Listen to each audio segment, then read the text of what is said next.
आज की इस पॉलिटिकल साइंस केस स्टडी में हम सीधे मुद्दे पर आते हैं। आज हम एक बेहद दिलचस्प सफर का ऑब्जेक्टिव एनालिसिस करने वाले हैं।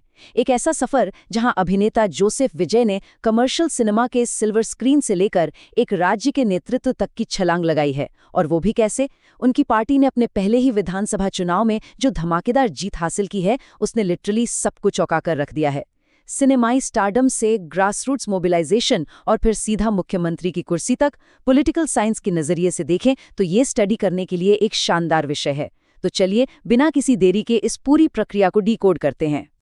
इस पूरे विश्लेषण को हम इन 5 स्ट्रक्चर्ड हिस्सों में बांटकर समझेंगे। द कल्ट ऑफ पर्सनैलिटी, जमीनी नेटवर्क का निर्माण, उनकी राजनीतिक विचारधारा, गवर्नेंस की असली हकीकत और अंत में इसे एमजीआर की ऐतिहासिक मिसाल से जोड़कर देखेंगे।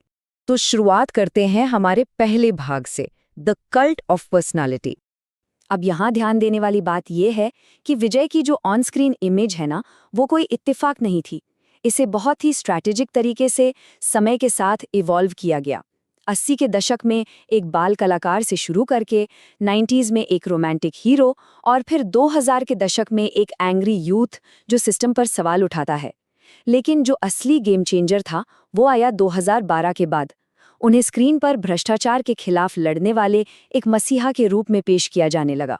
और ये टाइमिंग देखिए आप, ये बिल्कुल वो समय था जब रजनीकांत और कमल हासन जैसे सुपरस्टार्स की फिल्मों की रफ्तार थोड़ी धीमी पड़ रही थी। इसी खाली स्पेस को कैप्चर करते हुए विजय ने खुद को आम आदमी के रक्षक के रूप में बिल्कुल परफेक्ट जगह पर फिट कर दिया।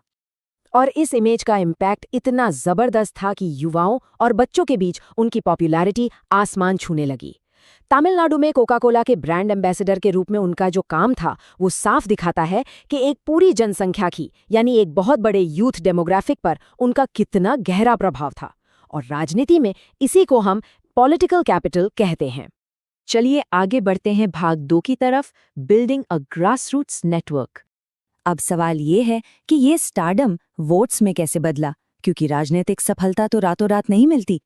एक तरफ था उनका वो कट्टर फैन बेस जो आधी रात के शोज देखता था, सुबह 4 बजे प्रीमियर में जाता था और बड़े बड़े कटआउट्स पर दूध चढ़ाता था।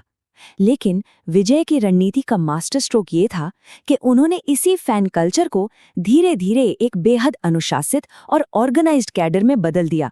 ये लोग अब सिर्फ थिएटर्स के बाहर नहीं बल्कि ग्राउंड लेवल पर रिलीफ वर्क और पॉलिटिकल मोबिलाइजेशन कर रहे थे। एक असंगठित भीड़ को इतनी मजबूत राजनीतिक मशीनरी में बदलना सच में एक क्लासिक मूव है।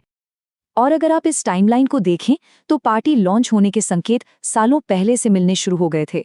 2008 में श्रीलंकाई तमिलों के समर्थन में भूख हड़ताल, 2018 में स्टरलाइट विरोध के पीड़ितों को आर्थिक मदद और उसी साल केरल बाढ़ में राहत सामग्री भेजना। ये सब कोई रैंडम एक्ट्स नहीं थे, ये एक सोची समझी फाउंडेशन थी जिसने फाइनली फरवरी 2024 में तमिलगा वेत्री कज़गगम यानी टीवीके की औपचारिक शुरुआत की जमीन तैयार की। लेकिन लोगों को अपनी सीरियसनेस कैसे यकीन दिलाएं, इसके लिए उन्होंने साफ कह दिया, राजनीति कोई साइड प्रोजेक्ट नहीं है, इसके लिए फुल टाइम कमिटमेंट चाहिए। फिल्मों से पूरी तरह संन्यास लेने की ये घोषणा करना एक बहुत बड़ा और रिस्की कदम था, पर इसने एक बात साफ कर दी, वो कोई पार्ट टाइम सेलिब्रिटी पॉलिटिशियन नहीं है। इससे उन्हें वो पॉलिटिकल लेजिटिमेसी मिली जिसकी सख्त जरूरत थी। अब आते हैं भाग 3 पर, defining the political ideology. Network तो बन गया, लेकिन टीवीके का वैचारिक आधार यानी आइडियोलॉजी क्या है? उन्होंने इसे 4 मजबूत स्तंभों पर खड़ा किया। भ्रष्टाचार का कड़ा विरोध, सामाजिक न्याय, तमिल अस्मिता की सुरक्षा और केंद्र सरकार के तानाशाही रवैये का विरोध।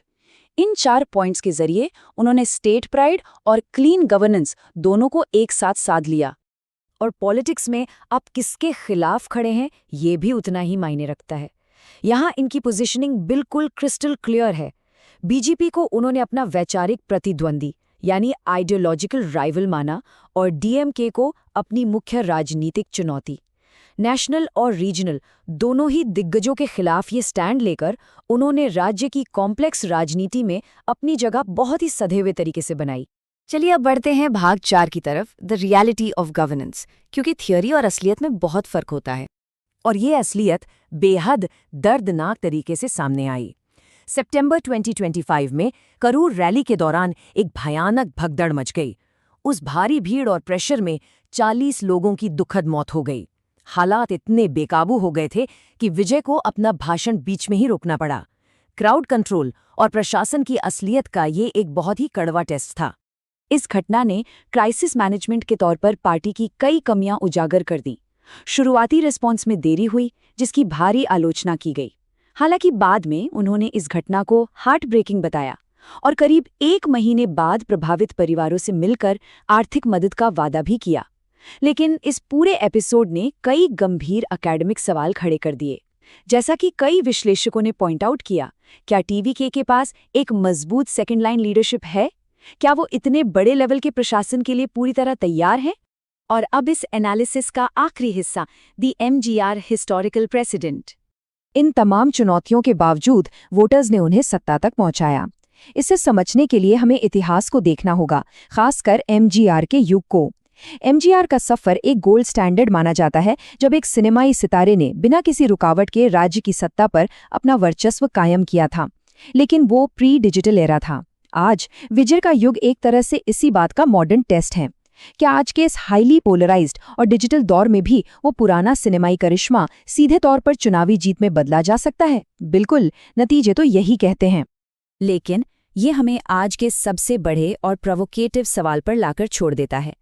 क्या एक घड़ा हुआ सिनेमाई करिश्मा सच में आधुनिक शासन की उन जटिल और स्ट्रक्चरल चुनौतियों को पार कर सकता है जो सिर्फ चुनाव जीतने के बाद शुरू होती हैं? जीत हासिल करना एक बात है, लेकिन लंबे समय तक प्रभावी शासन देना बिल्कुल अलग गेम है। ये देखना वाकई दिलचस्प होगा कि ये नया राजनीतिक प्रयोग आगे क्या मोड़ लेता है।